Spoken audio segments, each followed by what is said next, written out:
For years, companies and people have been trying to make VR a mainstream thing since before most of you were born. And that makes sense. The concept of transporting yourself to another world is essentially a dream everyone has had at some point in their lives. But for the longest time, the closest the average consumer could get to being truly transported to their favorite worlds were regular flat games in front of a monitor, where there's always this inherent disconnect of being in front of that screen with a controller or keyboard, not being able to actually touch the world around you. The idea of putting on a headset and being transported is one that's been around for a long time. And while companies have definitely tried to make this a reality, what usually happens is that either the tech isn't ready or the price is way too high for the average consumer. With the Virtual Boy, it was both. But this isn't the case anymore. VR is not only insanely immersive and technically good enough to give that true magical feeling that we dreamed of in Ready Player One, albeit with some limitations, but it's also reasonably affordable, unlike a house. Please use my affiliate code in the description or my landlord is going to touch me. Please also hype the video. That one is doing crazy numbers for people, please. But at the end of the day, no matter how awesome and cool VR is on a technical level, value, longevity, and actual fun factor is what truly matters in a product. A vacuum cleaner with the ability to do a front flip would be a technical marvel, but what the fuck is the point of it doing that? It doesn't accomplish the goal of cleaning your floor at all, it's just a big waste of time and money. I'm sold, I'd buy the flipping vacuum. But the average consumer wouldn't, probably. So touching on the purpose of this video, why should you, a consumer with enough logical thinking to make good financial decisions, maybe, buy one of these magical migraine blocks? Well, there are a couple of genuinely awesome and cool reasons, and we'll be going over them today, starting off with that it is technologically really special. I know I just went over how a front-flipping vacuum cleaner is useless, but in the case of VR, it is actually useful for what you're going for. Assuming your interest in VR is because you either want to play games or have a truly immersive experience, the technology here is very much capable of both of those things. Visually, wearing a headset really does feel like a magical experience, especially when you're new to VR. If you've never used a headset before, it will probably genuinely amaze you. Now, this feeling does fade over time, and it does feel less immersive as you get more accustomed to the experience, but there is always a certain level of wow that just never goes away with VR. The same way with regular games, there's always a certain level of wow, even if you've been playing games for 3 trillion hours like a complete chud. I know you have, by the way, my audience is just like me for real. Earlier today, I was playing FNAF Secret of the Mimic in VR, and even though it ran like complete dog ass, the dark scenes and interactions put a smile on my face, even though it's all something I've seen 100 times before. VR is simply really fucking cool.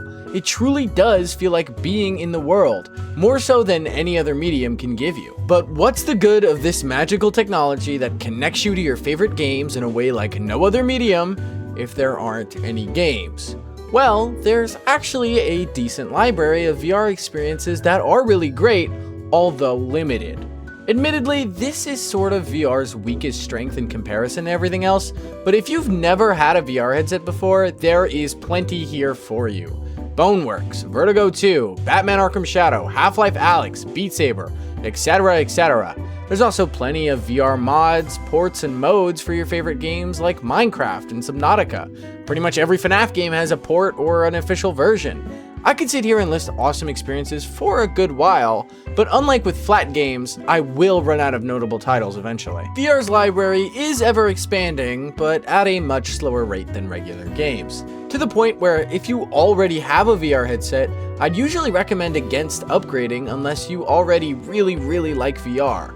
But if you're new here and you've never had a headset before, you'll be able to experience thousands of hours of lovely experiences before you run out of titles.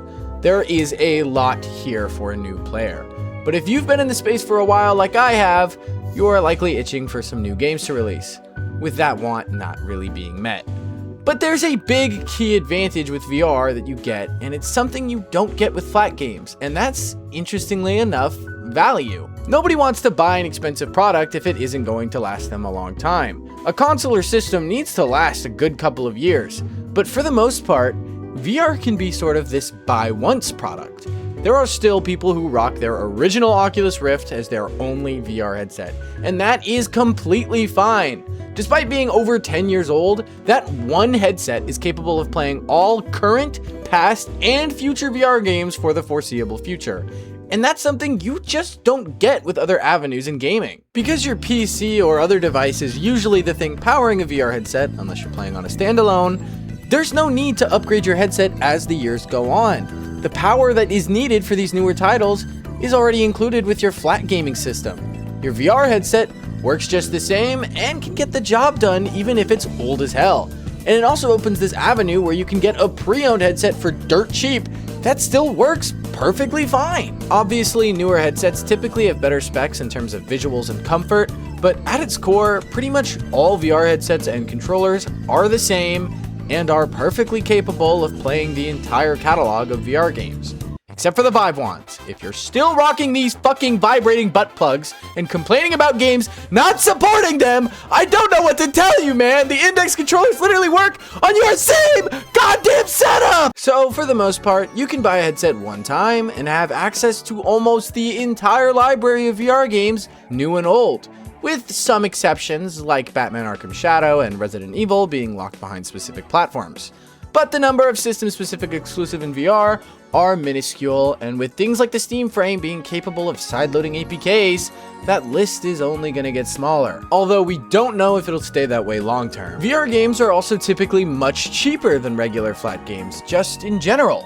I did a whole video on that if you're interested in knowing more specifics on that, but to briefly summarize it, VR games are typically just cheaper than flat games. Headsets are also insanely affordable, all things considered. You can pick up a secondhand Quest 2 for like $150, connect it to your PC, and be completely set to play everything. That value for what you get is genuinely such a steal if you have any interest in playing VR games. But it's not all sunshine and rainbows. VR is fucking awesome, yeah, but there's definitely some problems that might be too big of problems for some people. First of all, if you don't have a PC, the value proposition goes down a lot. Your options essentially boil down to either a Quest or a Steam Frame. If you intend on buying a PC later, these make great options since they'll essentially also be upgraded by the PC experience. But if you don't intend on getting a PC, you'll need to get more powerful standalone headsets as time goes on if you want to be able to keep playing the new releases. Even if you have a PC, while it is better, it has its own slew of problems to deal with.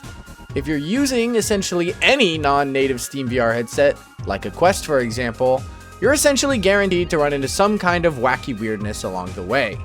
Now, with enough willpower and money to spend on accessories like proper routers, you can eventually get a pretty satisfying experience.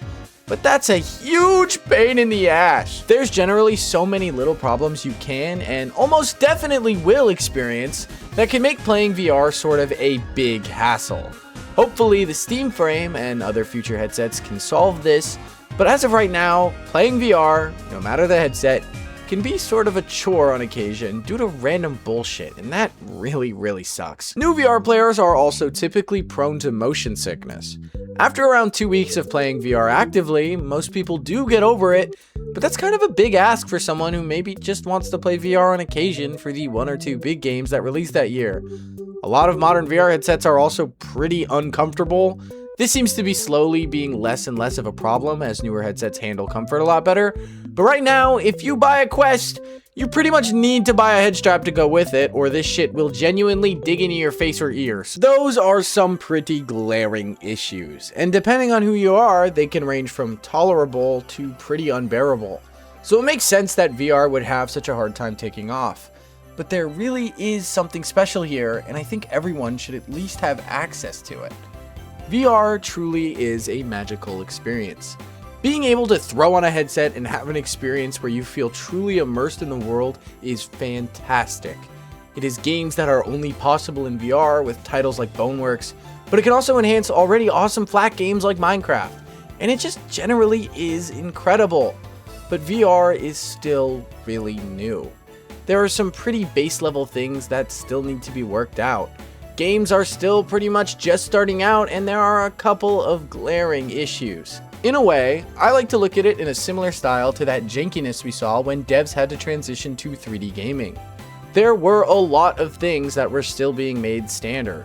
like the standard controller layout not being a 3-pronged piece of shit with a joystick that had the lifespan of a hamster, analog triggers, sometimes, and the introduction of rumble. It was also a software struggle too, with things slowly becoming standardized, like an analog camera, aim assist for joysticks, this being the universal jump button and this being the universal reload button, autosaving, etc, etc.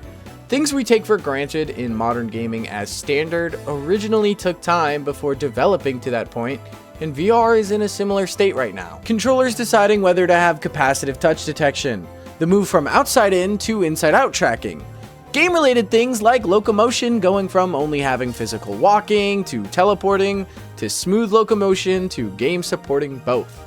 VR is ever-changing and growing, just like games needed to back in the day before dialing in on industry standards. But just because VR isn't as good as it will be one day, doesn't mean it's not worth buying right now. If someone were to ask, should you buy a modern 3D capable console during the N64 era years ago, would you tell them not to because 3D gaming was still pretty janky and just starting out? Probably not. You'd likely tell them that you should buy an N64 because you fucking love Mario! Even though 3D gaming was growing at the time, it was still revolutionary and unlike anything you could experience. And in that same vein, you should buy a VR headset.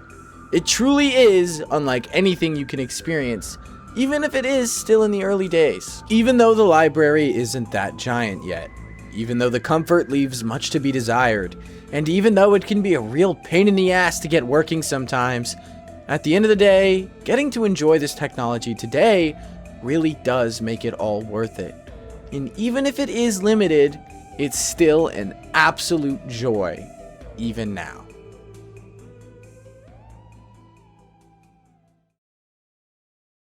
Buy a Quest 2 on eBay.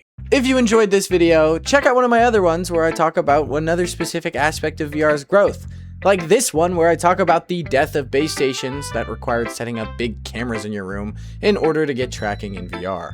You can also get 10% off any game in the Quest store using the link in the description. It's the best way to support the channel other than subscribing, which you should also do. With all of that garbage out of the way, I'll catch you in the next one. Fat bitches. Lops and kisses!